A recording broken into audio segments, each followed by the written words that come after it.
বিৰতিৰ পাছত উভতি আহিছো ইতিমধ্যে আমি জনাইছো যে বিজেপিৰ চূড়ান্ত এখন তালিকা ইতিমধ্যে প্ৰস্তুত কৰি ওলোৱা হৈছে আৰু সেই চূড়ান্ত তালিকা সন্দৰ্ভত আমি জনাই গৈছো যে কোনে কোনে প্ৰাৰ্থিত্ব পাইছে যোৰহাটৰ পৰা সাংসদ কামাখ্যা প্ৰসাদ তাছাৰ সলনি এবাৰ তপন গগৈ প্ৰাৰ্থিত্ব দিয়া হৈছে গুৱাহাটীত টিকট বঞ্চিত হৈছে বিজয় চক্ৰৱৰ্তী ডিব্ৰুগড়ত ৰামেশ্বৰ তেলী বিজেপিৰ প্ৰাৰ্থী যোৰহাটত তপন কুমাৰ গগৈক যোৰহাটৰ প্ৰাৰ্থী হিচাপে দিয়া হৈছে লখিমপুৰত প্ৰদান বৰুৱা আমি আমাৰ সাংবাদিক টমাছ আছে প্ৰদান বৰুৱাৰ সৈতে আমি প্ৰতিক্ৰিয়া আগবঢ়াম টমাছ লোকসভাৰ বিজেপি ফালৰ পৰা পুনৰবাৰ প্ৰদান বৰুৱাৰ নামটো উত্থাপিত কৰা হৈছে প্ৰদান বৰুৱা আমাৰ লগত আছে আমি প্ৰতিক্ৰিয়া ল'বলৈ প্ৰথম চেষ্টা কৰিম পুনৰবাৰ আপোনাৰ নামটো প্ৰক্ষেপ কৰা হৈছে বিজেপি ফালৰ পৰা কি কয়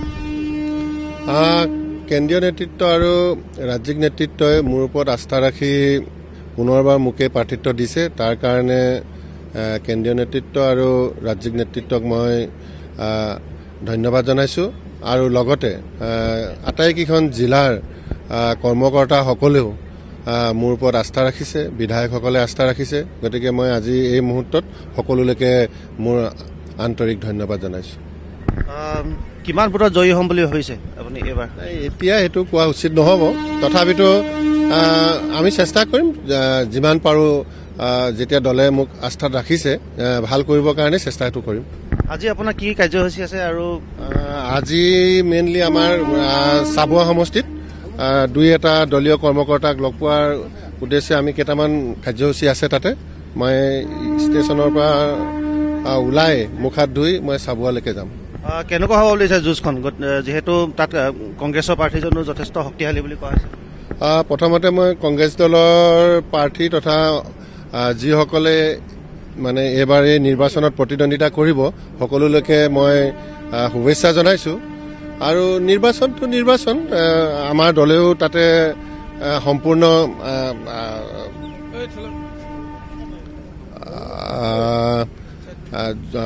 শক্তিৰে যুঁজিব গতিকে আমাৰ বিশ্বাস আছে আমাৰ দলৰ কৰ্মকৰ্তাসকলে শক্তিশালী ৰূপত অৱতীৰ্ণ হ'ব এই নিৰ্বাচনটো বিজেপিৰ ফালৰ পৰা যদি চোৱা যায় এতিয়াও দুটা সমষ্টি কিন্তু টিকেট ঘোষণা কৰা নাই কি কাৰণ হ'ব পাৰে বুলি ভাবে নাই এইটো কিছুমান দলৰ চিন্তা চৰ্চা থাকে সেইটো সোনকালে ওলাব আৰু তেজপুৰ সমষ্টিটো আমাৰ প্ৰথম পৰ্যায়ৰ নিৰ্বাচনতে আছে গতিকে মই ভাবোঁ আজি বা কালি আজিৰ ভিতৰতে ওলাই যাব আৰু বাকী যিটো নগাঁও সেইটো আমাৰ থাৰ্ড পৰ্যায় নেকি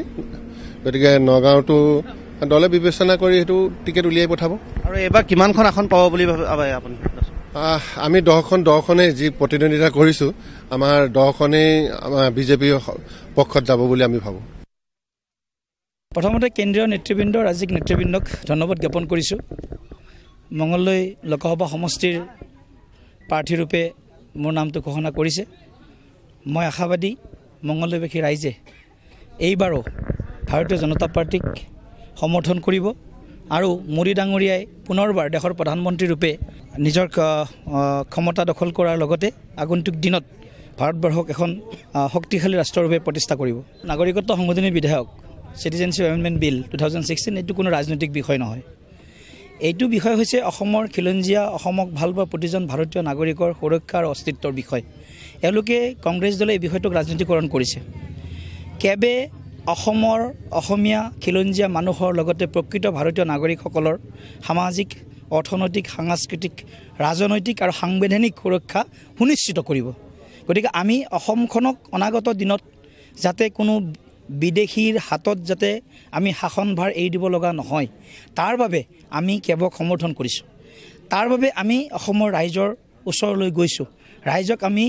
এই ক্ষেত্ৰত আমাৰ স্পষ্ট স্থিতি দৃঢ়ভাৱে ব্যক্ত কৰিছোঁ কংগ্ৰেছ দলে সদায়েই অসমৰ স্বাৰ্থৰ বিপৰীতে মাত মাতিছে এয়া 62 চনৰ পৰা আৰম্ভ কৰি 1983 চনলৈকে অবৈধ যিখন আইননীতি আইন অসমত তেওঁলোকে অসমৰ ৰাইজৰ লগত কোনো আলোচনা নকৰাকৈ লক্ষ লক্ষ বিদেশীক অসমলৈ অনাৰ গভীৰ ষড়যন্ত্ৰ ৰচনা কৰি ইয়াত লাখ লাখ বাংলাদেশীক তেওঁলোকে আজি গুজে গছলৈ ৰূপান্তৰ কৰাৰ অন্তৰালত যিটো শক্তি সেই শক্তিটো হৈছে কংগ্ৰেছ গতিকে ভুৱনেশ্বৰ কলিতা ডাঙৰীয়াই কেবৰ বিষয়ে যিটো কথা কৈছে এইটো হাস্যকৰ বিষয় অসমৰ ৰাইজে আগন্তুক দিনত অসমক ভাল পোৱা ভাৰতবৰ্ষক ভাল পোৱা প্ৰতিগৰাকী নাগৰিকে এই বিষয়টোক লৈ সম্পূৰ্ণ স্পষ্টতাৰে এই বিষয়টোলৈ আগবাঢ়িব আৰু আমি আশা কৰিছোঁ এই যিখন আইন এই আইনখনে অসম আৰু ভাৰতবৰ্ষৰ কোনো ক্ষতি নকৰে আৰু ভাৰতীয় জনতা পাৰ্টীয়ে অসম ভাৰতবৰ্ষৰ ক্ষতি হোৱা কোনো কাম কৰা নাই কোনো কাম নকৰে মঙলদৈ লোকসভা সমষ্টিৰ 10টা বিধানসভা সমষ্টি ওদালগুৰি মাজবাট কলাইগাঁও তাৰপিছত আপোনাৰ এইফালে দলগাঁও এইফালে আপোনাৰ মঙলদৈ এইফালে চিপাঝাৰ এইফালে আমাৰ কমলপুৰ এইফালে আমাৰ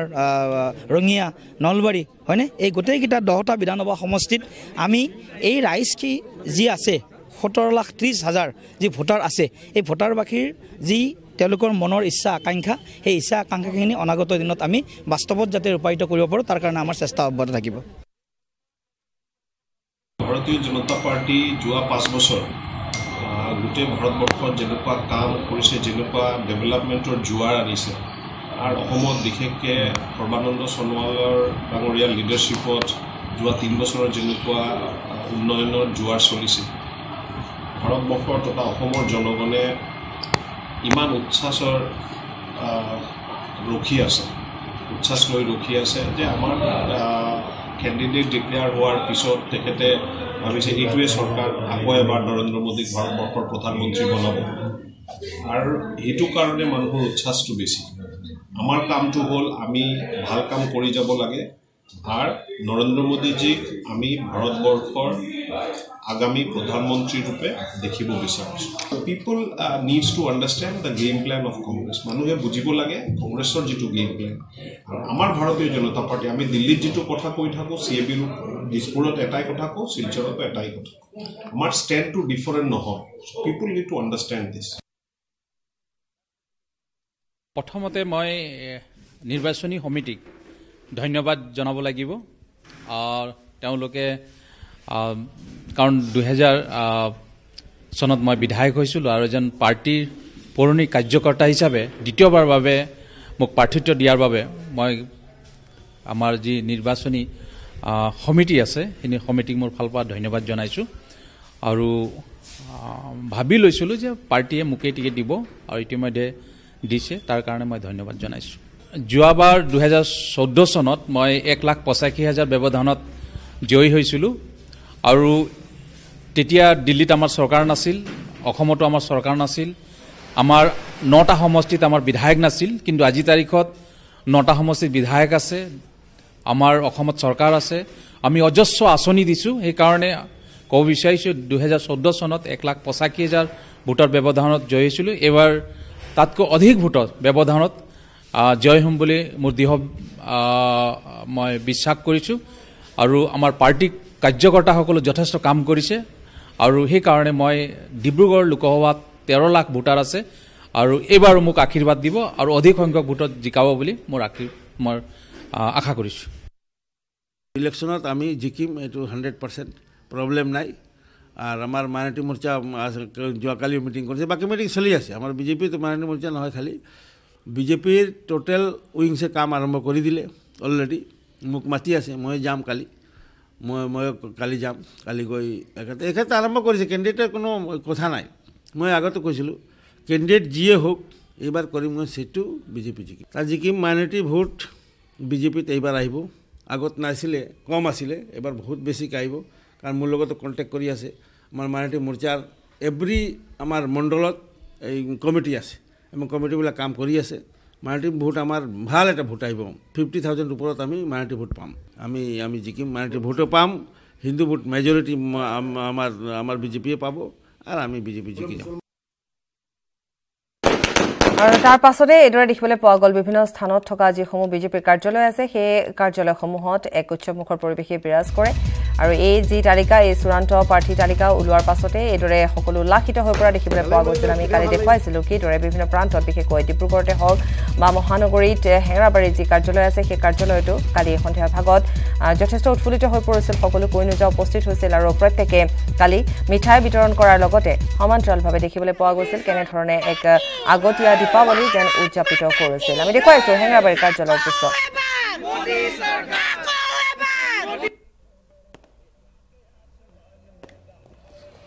আৰু এইদৰে উৎফুল্লিত হৈ পৰিছে এতিয়া প্ৰাৰ্থী তালিকা ইতিমধ্যে আমি জনাই গৈছোঁ মঙলদৈ দিলীপ শইকীয়া বিজেপিৰ প্ৰাৰ্থী আৰু প্ৰান্তে প্ৰান্তে এতিয়া আবতৰীয়া দীপাৱলী পালন কৰা হৈছে কৰিমগঞ্জত কৃপানাথ মাল্লাৰ নাম ঘোষণা কৰা হৈছে বিজেপিৰ প্ৰাৰ্থী হিচাপে আৰু সমৰ্থকসকলক দেখিবলৈ পোৱা গৈছিল যথেষ্ট উল্লাসিত হৈ পৰিছে কালি কাৰ্যালয়সমূহৰ যি প্ৰাংগণত কালি এইদৰে দীপাৱলী অনুষ্ঠিত কৰা হয় আগতীয়াকৈ ৰাষ্ট্ৰীয় পৰ্যায়তো কালি প্ৰতিক্ৰিয়া প্ৰকাশ কৰা হৈছিল আগবঢ়াইছো चाह रहे थे कि मैं वापस आऊं मेरे से बहुत बोलते रहते थे आप ही को आना है अमित शाह जी मोदी जी और जितने भी इस मीटिंग में बैठे थे उन सबको धन्यवाद करती हूं क्योंकि उन्होंने वापस मुझे चुना है और मैं ज़रूर मेहनत करके यहाँ पे जो विकास करना चाह रही थी वो सब करके दिखाऊंगी यहाँ पे राजनीति में आया तो मैं अपने आप को कुछ चेंज करके मैं बदल के कुछ करना मैं नहीं जानती हूँ क्योंकि मैं नेचुरल वे में मैं जो काम कर रही हूँ उसे मेरे ख्याल में यहाँ के लोग पब्लिक भी पहचानते हैं अच्छा भी लगता है उनको पार्टी ने मेरे ऊपर विश्वास जताया है और मैं पिछले जो मार्जिन थे उससे भी ज़्यादा वोटों से चुनाव में जीतूंगा और नागपुर की जनता का मुझे पिछले बार भी समर्थन मिला इस बार और अच्छा मिलेगा और जो कुछ काम हम कर सके उसमें लोगों में खुशी है और चुनकर आने के बाद और अच्छा काम करेंगे বিজেপিৰ তিনি সাংসদে টিকট নাপালে বিজেপিৰ বৰ্তমানৰ তিনিগৰাকী সাংসদে বৃহস্পতিবাৰে বিজেপিয়ে প্ৰকাশ কৰে প্ৰথমখন প্ৰাৰ্থী তালিকা প্ৰাৰ্থী ঘোষিত 8টা সমষ্টিৰ 5টাই বিজেপিৰ দখলত আছে টিকট বঞ্চিত যোৰহাটৰ সাংসদ কামাখ্যা প্ৰসাদ তাছা গুৱাহাটীৰ সাংসদ বিজয় চক্ৰৱৰ্তী আৰু মঙলদৈৰ সাংসদ ৰমেন ডেকা আৰু ইতিমধ্যে আমি জনাইছো যে যোৰহাটৰ পৰা কামাখ্যা প্ৰসাদ তাছাই টিকট নাপালে গুৱাহাটীত বিজয় চক্ৰৱৰ্তীয়ে টিকট নাপালে য'ত নেকি যথেষ্ট আশাবাদী আছিল বিজয় চক্ৰৱৰ্তী মঙলদৈত ৰমেন ডেকাই টিকট নাপালে মঙলদৈবাসীৰ যি প্ৰতিক্ৰিয়া আছিল পূৰ্বতে সেয়া আমি জনাই গৈছিলোঁ গতিকে তাৰ পৰৱৰ্তী সময়ত যথেষ্ট বৰ্তমান দিলীপ শইকীয়াৰ সমৰ্থকসকল উৎফুল্লিত হৈ পৰিছে আৰু ইফালে আমি জনাইছোঁ যে গুৱাহাটীৰ টিকট বঞ্চিত হৈছে বিজয় চক্ৰৱৰ্তী য'ত নেকি বিজয় চক্ৰৱৰ্তী যথেষ্ট আশাবাদী আছিল টিকট পোৱাৰ ক্ষেত্ৰত কিন্তু 5টা বিজেপিৰ দখলত 3টাকৈ টিকট কৰ্তন কৰা হৈছে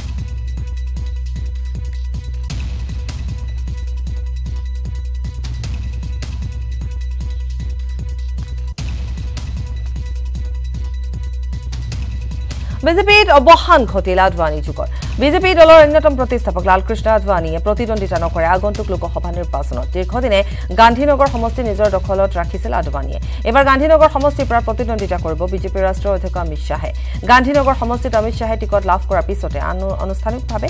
অৱসান ঘটিল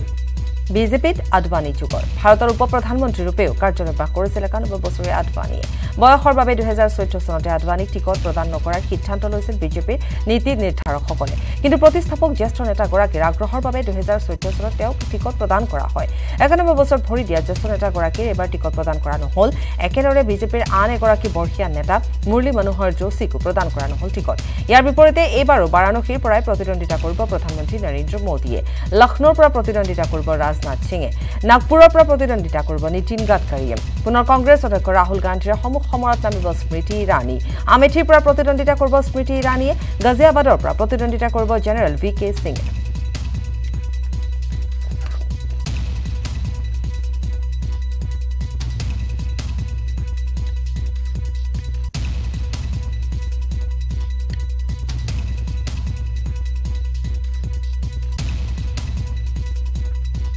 বিৰতিৰ পাছত উভতি আহিছো আমি ইতিমধ্যে জনাইছো বিজেপিৰ প্ৰাৰ্থী যি চূড়ান্ত তালিকা সেই সন্দৰ্ভত আমি জনাই গৈছো প্ৰত্যেকৰে যি প্ৰতিক্ৰিয়া সেই সন্দৰ্ভত আমি জনাইছো কালি দেখিবলৈ পোৱা গৈছিল যে কাৰ্যালয়সমূহত বা সমৰ্থকসকলে আগতীয়াকৈ দীপাৱলী উদযাপন কৰা দেখিবলৈ পোৱা গৈছিল আৰু কুইন উজাৰ গুৱাহাটী সমষ্টিৰ পৰা যেহেতু প্ৰাৰ্থিত্ব দিয়া হৈছে আমি প্ৰতিক্ৰিয়া আগবঢ়াম আমাৰ সাংবাদিক সুৰজিত আছে মোৰ লগত আছে ভাৰতীয় জনতা পাৰ্টিৰ তৰফৰ পৰা গুৱাহাটী লোকসভা সমষ্টিৰ বাবে তেওঁলোকৰ প্ৰক্ষেপিত প্ৰাৰ্থী কুইন উজা তেখেতে প্ৰাৰ্থিত্ব লাভ কৰিছে ভাৰতীয় জনতা পাৰ্টিৰ তৰফৰ পৰা তেখেতৰ পৰা জানিব বিচাৰিম বহু জল্পনা কল্পনাৰ অন্তত অৱশেষত আপুনি ভাৰতীয় জনতা পাৰ্টিৰ তৰফৰ পৰা গুৱাহাটী লোকসভা সমষ্টিত আপুনি প্ৰাৰ্থিত্ব লাভ কৰিছে আচলতে মই কল্পনা কেতিয়াও নকৰোঁ সপোন নেদেখোঁ মই প্ৰেক্টিকেলি কাম কৰোঁ আৰু দলৰ হৈ মই কাম কৰি আছোঁ এগৰাকী কাৰ্যকৰ্তা হিচাপে দলৰ প্ৰতিগৰাকী মানুহৰ লগত মোৰ ভাল সম্বন্ধ আছে আৰু মই সকলোকে সন্মান কৰোঁ আমাৰ যিসকল নেতৃস্থানীয় লোক আছে আৰু বহুদিনৰ এটা মোৰ কাম কৰি আছিলোঁ তাৰ উপহাৰ হিচাপে হয়তো মোৰ দলে মোক এই এটা সন্মানীয় এটা সংসদীয় সমষ্টি ইয়াত প্ৰাৰ্থিত্ব দিছে আৰু আমাৰ ভাৰতীয় জনতা পাৰ্টিৰ দলে সদায় এটা কথাত বিশ্বাস কৰে যে ট্ৰেকত যেতিয়া পুৰুষ আৰু মহিলা একেলগে কাম কৰিব তেতিয়াহে ট্ৰেকটো ভালকৈ চলে আৰু মোদী ডাঙৰীয়া সদায় বেটি বচাও বেটি পঢ়াৰ এই আঁচনিখনত যথেষ্ট গুৰুত্ব দিছে আৰু মই সেই আঁচনিখনৰ কনভেনাৰ হিচাপে যোৱা বছৰকেইটাত কাম কৰি আছোঁ মই তেতিয়া অনুভৱ কৰিছোঁ যে যিহেতু মোদী ডাঙৰীয়াই সদায় মহিলাৰ এম্পাৱাৰমেণ্টৰ ওপৰত যথেষ্ট গুৰুত্ব দিয়ে আৰু আমাৰ দলেও দিয়ে সেইকাৰণে এইবাৰো আমাৰ সন্মানীয় আমাৰ যিসকল নেতৃস্থানীয় আমাৰ লোক আছে মাননীয় সৰ্বানন্দ সোণোৱাল মাননীয় ৰঞ্জিত দাস ডাঙৰীয়া হিমন্ত বিশ্ব শৰ্মা ডাঙৰীয়া আমাৰ সাংগঠনিক সম্পাদক ফণীন্দ্ৰনাথ শৰ্মা ডাঙৰীয়া তেখেতসকলক লগত মই এই কেইবছৰ কাম কৰোঁতে হয়তো তেওঁলোকে ভাবিছে যে বাইদেৱে এই সমষ্টিটোৰ সকলোৰে লগত বহুত বছৰ ধৰি কাম কৰি আছে আৰু গ্ৰহণযোগ্যতা আছে সেইকাৰণে হয়তো দলে মোক প্ৰাৰ্থিত্ব দিছে আৰু গুৱাহাটী লোকসভা সমষ্টি এটা সন্মানীয় লোকসভা সমষ্টি অসমৰ ভিতৰত তেনে ক্ষেত্ৰত আপুনি যি ধৰণৰ প্ৰাৰ্থিত্ব লাভ কৰিছে আপুনি যদি জয়ী হ'বলৈ সক্ষম হয় আপুনি কিদৰে কাম কৰি যাম বুলি ভাবিছে মোক কালিও আমাৰ সাংবাদিকসকলে এই প্ৰশ্নটো কৰিছে আচলতে এইটো খুব ডাঙৰ কথা মই কেনেকৈ কাম কৰিম আজি একেদিনাই মই কৈ দিব মোৰ পৰা মোৰ শক্তি নাই কাৰণ এইটো এটা প্লেনিং এটা কৰিব লাগিব বহুত প্ৰব্লেম আছে অকল গুৱাহাটী চহৰখনেই বা নগৰখনেই নহয় ইয়াত গাঁও ভূঁই পাহাৰ ভৈয়াম বহুত জড়িত হৈ আছে আৰু সকলোতে বেলেগ বেলেগ ধৰণৰ মানে প্ৰব্লেম আছে সেই সকলোবোৰ খুঁটি নাটি চাই উলিয়াই লৈ পেলাই সুৰজিত ধন্যবাদ জনাইছোঁ এয়া আছিলে এক আছুতীয়া সাক্ষাৎকাৰ আৰু বিজেপিৰ প্ৰাৰ্থী গুৱাহাটীত কুইন ওজাৰ সৈতে এক আছুতীয়া সাক্ষাৎকাৰ আছিল সুৰজিতৰ